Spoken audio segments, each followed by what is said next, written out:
ওমা, আমার খুব খিদে পেয়েছে, তাড়াতাড়ি ভাত বাড়ো। হ্যাঁ, তুই হাত মুখ ধুয়ে টেবিলে গিয়ে বস, আমি ভাত বাড়ছি। ওমা, জানো আজকে ফোড়নের বাড়িতে মাংস হয়েছে। এই তো, আমিও দেখ তোর জন্য কত কিছু রান্না করেছি। এই মা, শুনেই তো আমার বেশি খিদে পাচ্ছে, তাড়াতাড়ি খেয়ে নি তাহলে। এই মা, এগুলো আবার কি? ওমা, এইটা কি গো? এটা সজনে পাতা ভাজা। ওমা, এটা কি ভাজা? এটা সজনে ফুলের বড়া। ওমা, এই ছোট বাটিতে আবার কি? এটা হলো সজনের ডাঁটা।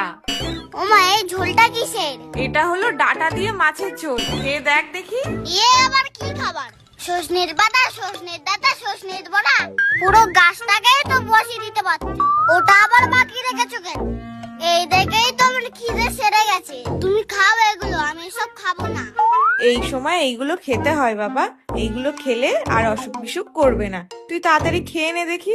ও আমার সজনি গো, তোকে এখন আমার খেতে হবে।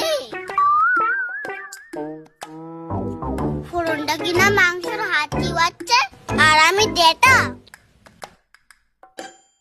এই দেখো, অফিস থেকে ফেরার সময় ভালো ডাটা পেলাম, তাই একটু নিয়ে এলাম। কাল একটু ডাটা পোস্ত করে তো ভালো করে। ও বাবা, বাবা তুমি কি ডেটা ছাড়া আর কিছু আনতে পারো না? ডাটা তো সারা বছর পাওয়া যায় না বাবা, ডাটা তো এখনই পাওয়া যায়, তাই এখন একটু ডাটা খেতে হয়। ও বাবানের মা, বাবানের মা, এই দেখো কি এনেছি তোমাদের জন্য। কই, কি এনেছো দেখি? এই তো বাবান সোনা, তোমার জন্য আমাদের বাড়ির গাছের কচি সজনের ডাঁটা এনেছি। আবার সেই সজনে? আমি এই বাড়ি ছেড়েই চলে যাব। কেন বাবান, কি হয়েছে? তুমি আর কিছু আনতে পারোনি? সজনে সজনে সজনে, তোমাদের ডাটা তুমি বাড়ি নিয়ে যাও, আমাদের লাগবে না।